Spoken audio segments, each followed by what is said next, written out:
Bismillahirrahmanirrahim. Allahumma salli wa sallim ala Sayyidina Muhammad wa ala alihi wa sahbihi wa barik wa sallim. Jadi pembahasan kita yaitu, adakah bersahabat dengan bangsa jin itu merupakan suatu kepujian atau sesuatu yang sangat keji? Menjadikan jin itu sebagai sahabat, baikkah atau tidak baikkah? Referensi kita yaitu kitab Tuhfatur Raghibin halaman 23. Kata Syekh Abdul Wahab Asy-Sya'rani di dalam kitab beliau, bahwa beliau mengatakan bersahabat dan menganggap satu kedudukan dengan jin itu merupakan sangat keji. Menjadikan jin sebagai sahabat, kemudian menganggap bahwa jin tersebut satu kedudukan dengan manusia, setingkat dengan manusia.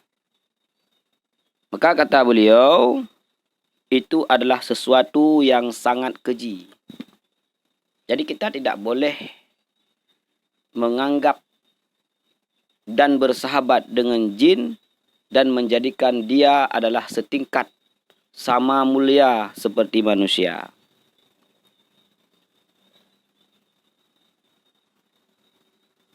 Beliau menjelaskan bahawa barang siapa yang memilih dan melebihkan kedudukan dengan jin daripada kedudukan dengan ulama, maka orang itu sangat jahil. Karena yang ghalib atas jin itu adalah perbuatan dan perkataan itu berlebih-lebihan dan dusta jua, seperti kelakuan manusia fasik. Jadi orang yang menganggap bahawa jin tersebut satu kedudukan dengan para ulama atau di atas para ulama kedudukannya, maka kata Tunku Abdul Wahab Asy-Sya'rani, orang yang demikian adalah sangat keji. Ini sangat keji. Bahkan sangat jahil orang tersebut.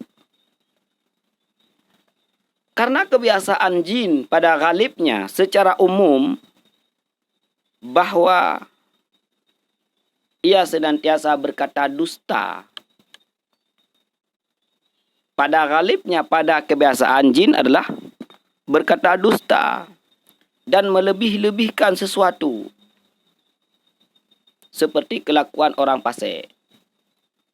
Maka kita tidak boleh menjadikan jin sebagai sumber daripada informasi. Tidak boleh. Karena jin tersebut akan mengatakan, ghalib ini kebiasaan. Mereka akan berkata dusta dan melebih-lebihkan. Bahkan kalau jin tersebut yang dipakai oleh para dukun, yang dipakai oleh para kahin, adalah sumber malapetaka, sumber permusuhan. Dia akan mengatakan bahwa sakitnya seseorang gara-gara si fulan, gara-gara si fulan, gara-gara si fulan. Sehingga kita akan bertengkar. Sehingga kita akan bermusuhan dengan jiran-jiran kita. Nauzubillah. Maka orang yang berakal itu hendaknya mereka lari. Tidak bersahabat, tidak menjadikan jin tersebut sahabat satu kedudukan dengan manusia. Sama seperti kita lari daripada orang yang fasik. Kita tidak boleh berteman dengan orang yang fasik. Kita tahu orang yang fasik tersebut akan mengatakan begini. Ujung-ujungnya dia tidak mau salat. Ujung-ujungnya dia tidak mau puasa. Ujung-ujungnya dia tidak mau mengakui kebenaran. Maka kita yang berakal setidaknya lari. Jangan bersahabat dengan jin. Tidak boleh mencari informasi dari jin. Tidak boleh. Nah, ini yang dikatakan oleh Abdul Wahab Asy-Sya'rani. Dan lagi beliau mengatakan, Syekh Abdul Wahab Asy-Sya'rani, tiada sekali-kali aku lihat akan seorang yang sekedudukan dengan jin itu beroleh kebajikan. Tidak ada. Tidak ada satu orang pun yang menganggap jin satu kedudukan dengan manusia. Bahkan dengan para ulama. Sumber informasinya dari jin segala sesuatu. Maka kata beliau tidak melihat bahwa orang tersebut beroleh kebajikan. Tidak ada. Karena asal kejadian jin itu dari api. Dan api itu sangat banyak geraknya. Maka terjadilah berlebih-lebihan dalam ucapan-ucapan, berlebihan dalam perkataan adalah memang karena sifatnya. Sifat api yaitu bergerak ke sini, bergerak ke sana. Maka inilah asal muasal jin tersebut diciptakan dari api, maka dia akan bergerak ke sini, bergerak ke situ, melebihkan segala sesuatu. Dan ada lagi, beliau mengatakan yang bahwa jin itu terlebih keras fitnahnya atas sekedudukan dengan dia daripada manusia. Lebih bahaya. Lebih bahaya menganggap jin itu satu kedudukan daripada berkedudukan dengan manusia yang fasik. Bahkan Syekh Mahyuddin di dalam kitabnya, yaitu dalam kitab Futuhat, beliau menjelaskan bahawa tiada seorang manusia yang sekedudukan dengan jin itu beroleh ilmu akan Allah Ta'ala karena jin itu sangat jahil akan Allah Ta'ala dan sifatnya. Jin tidak mengenal Allah Ta'ala seperti yang kita kenal. Jin tidak mengenal sifat-sifat Allah Ta'ala seperti kita mengenalnya. Maka Syekh Mahyuddin mengatakan bahawa jin itu lebih bodoh, lebih jahil daripada kita dalam mengenal Allah Subhanahu wa Ta'ala dan dalam ilmu. Bahkan kalau ada yang mengatakan yang bahawa mereka dapat menerobos naik ke langit untuk mendengar rahasia-rahasia langit, itu tidak ada. Itu sudah ditutup. Walaupun pada zaman-zaman dahulu seperti pada masa Nabi Ayub, mereka bisa lalu lalang naik ke langit. Tapi sekarang tidak lagi. Kalau ada yang mengatakan, saya tahu ini karena saya dapat informasi dari kepala jin pulan yang langsung naik ke langit mendengar rahasia langit. Tidak ada. Itu bohong dan sangat keji.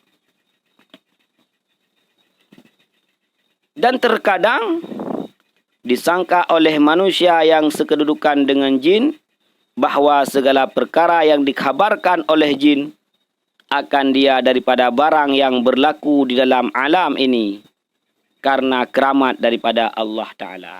Ini yang bahaya lagi. Menganggap sesuatu yang disampaikan oleh jin itu adalah satu keramat. Padahal keramat itu diberikan oleh Allah Subhanahu wa Ta'ala kepada hambanya yang taat, kepada hambanya yang saleh, tanpa hamba tersebut mencari keramatnya. Bentuk Allah memuliakan hambanya yang saleh, yaitu memberi keramat kepada seseorang, memberi ilham kepada seseorang, memberi ma'unah kepada seseorang. Itu bukan dituntut, bukan sesuatu yang dituntut, tetapi bonus yang Allah berikan. Maka ketika kita menganggap bahawa apa yang disampaikan oleh jin itu adalah suatu kekeramatan, maka kita sungguh sangat jahil. Maka sangkanya itu adalah batal. Maka dengan apa jua keramat datang daripada pihak jin, karena kesudah-sudahan memberi jin akan manusia, yang sekedudukan dengan dia, bahwa diberitahukannya akan dia khasiat. Batal, tidak mungkin, mustahil.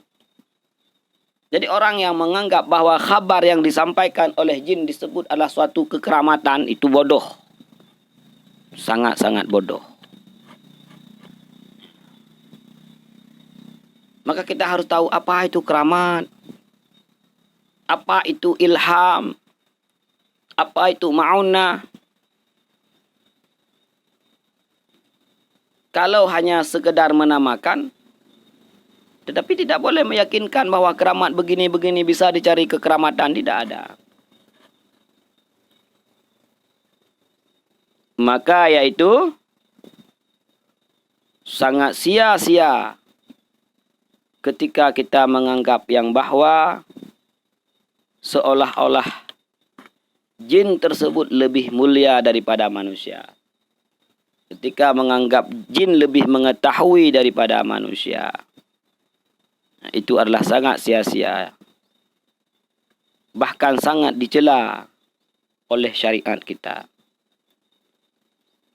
Kemudian Syekh Mahyuddin juga menjelaskan kembali setengah daripada yang telah terjawab bahwasanya orang yang berbanyak-banyak sekedudukan dengan jin itu jadilah takabur atas segala manusia.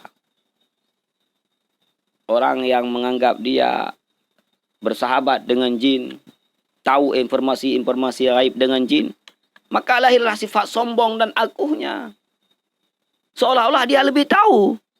Padahal apa yang dikhabarkan oleh jin tersebut tidak ada kebenarannya 100%. Sombong, angkuh, padahal apa yang disampaikan oleh jin tersebut tidak ada kebenarannya 100%. Tidak ada.